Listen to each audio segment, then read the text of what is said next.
Hey, so I wanted to give an example of a lower cost rig. This is a $100 unit it claims to be 7 watts, though I haven't had a chance to test that.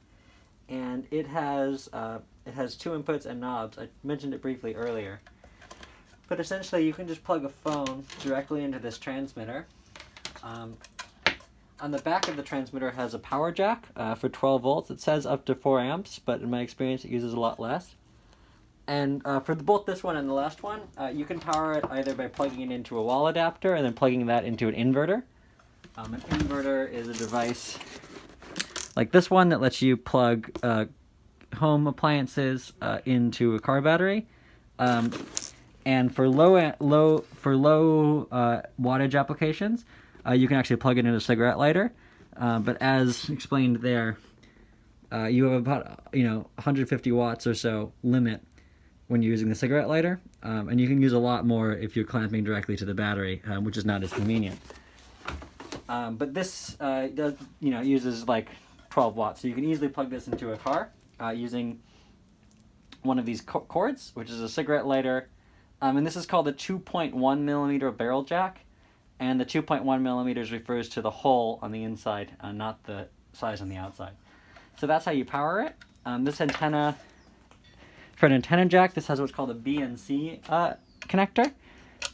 It's kind of a lower power, lower end connector, but you can easily get adapters so that you can plug any antenna into any transmitter.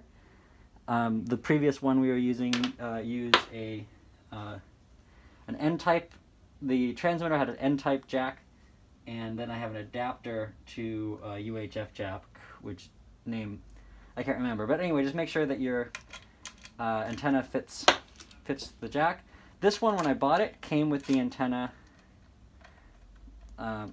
set up like this on the back, but that's not very good because you don't get good reception out of your car because your car is made of metal. So you can get these mag mount like extenders. So this is a BNC mag mount adapter, and I got this at Ham Radio Outlet, and they have stores in Anaheim. They have stores all over the country. And they're open during COVID. So that's the antenna connector. The power connector goes here. It'll say on every transmitter, but never, always connect antenna first, then power supply. Never power the transmitter without an antenna, or else it can die. So this is about 1/3 the power, a little less than that of the previous transmitter. And its behavior is pretty similar, but this is kind of like a lower cost setup. I'm going to push the power button here, and I'm going to tune to our station. Nope, too far.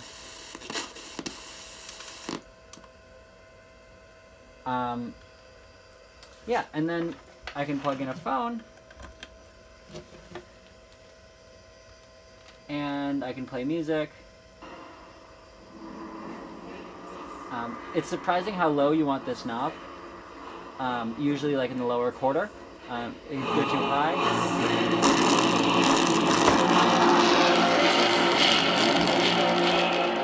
I'm trying to show you what I mean by overmodulating. But if you go too high, it just sounds, it goes away. You need to make sure that what you're broadcasting, the volume of broadcasting out isn't too high, or you're going to be in big trouble. There's an app that's not very good called Megaphone. This app is called Microphone. There are also some called Megaphone. They're all pretty bad, but this lets you use your phone. This lets you use your phone as a microphone. So this takes what I say into my phone and it pushes it out over the headphone jack. The downside of this is there is a delay. You might notice the echo on the video. That's because this is a digital app, and all digital things induce delay into audio. You can kind of clear how there are 2 clicks spaced side by side. But this will let you use your headset, like a Bluetooth headset, as a microphone. You can't really use a regular headset because your headphone jack is being used to get to the transmitter. The one downside is that you can't really mix between music and that easily, because only one thing can be alive at a time. The other issue is that it's just frustrating. But this will allow you to get started with a $100 transmitter, a $20 antenna cord, and the rest of the stuff you probably already have. You can also use Zoom to get multiple sources into one phone, and like multiple people talking, or even like a Zoom DJ who's doing audio sharing on the phone. Another thing you can do is you can get very small mixers for about $20 on eBay, like this one, and this lets you select between 4 inputs with a headphone jack. It has a mute button and a volume knob. It's minimal and doesn't let you mix between. You can't crossfade. It just jumps. But this would be plenty for most demonstrations.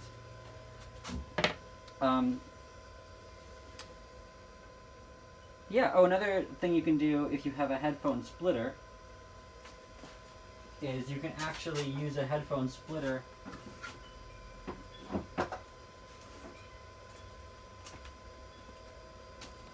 as a mixer.